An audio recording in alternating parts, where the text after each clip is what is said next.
And Israel has said that Hamas must accept a hostage deal in Gaza or be annihilated. Israeli Defense Minister Katz said that Hamas must agree to a ceasefire proposal presented by U.S. envoy Steve Witkoff or be destroyed, after the Palestinian group said that the deal failed to satisfy its demands. But in the United States, President Donald Trump had told reporters that they're very close to an agreement on Gaza and said that we'll let you know about it during the day or maybe tomorrow. Well, they're very close to an agreement on Gaza, and we'll let you know about it during the day or maybe tomorrow, and we have a chance of that. Israel has repeatedly said that the destruction of Hamas is a key aim of the war.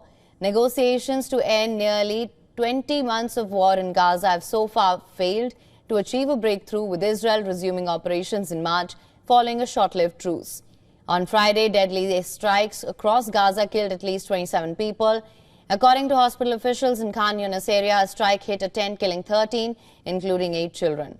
Flares dominated Gaza's skies as Israel continued to pound the devastated territory. The WHO said Al-Adha hospital in northern Gaza went out of service on Thursday following evacuation orders, as patients and medical staff were evacuated over safety concerns.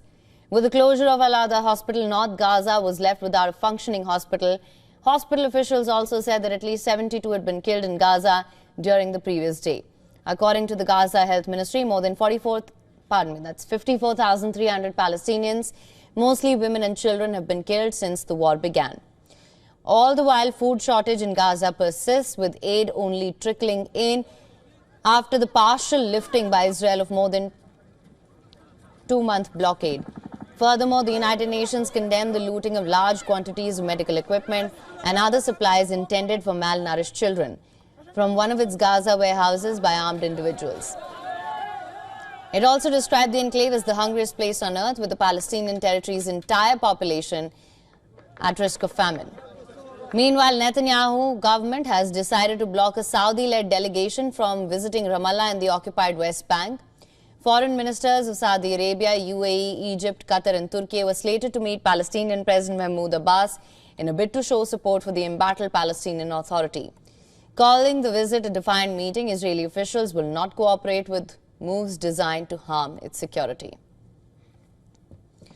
Now, amid these developments, the chorus for recognizing a Palestinian state is growing louder. French President Emmanuel Macron has reiterated his support for an independent Palestinian state.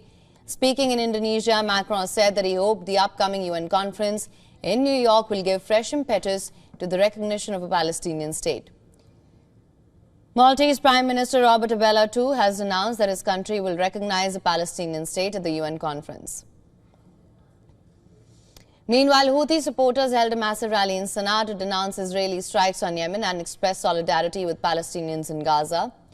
Israeli airstrikes blew up the last remaining plane at rebel-held Yemen's international airport on the 28th of May, weeks after an early attack inflicted major damage.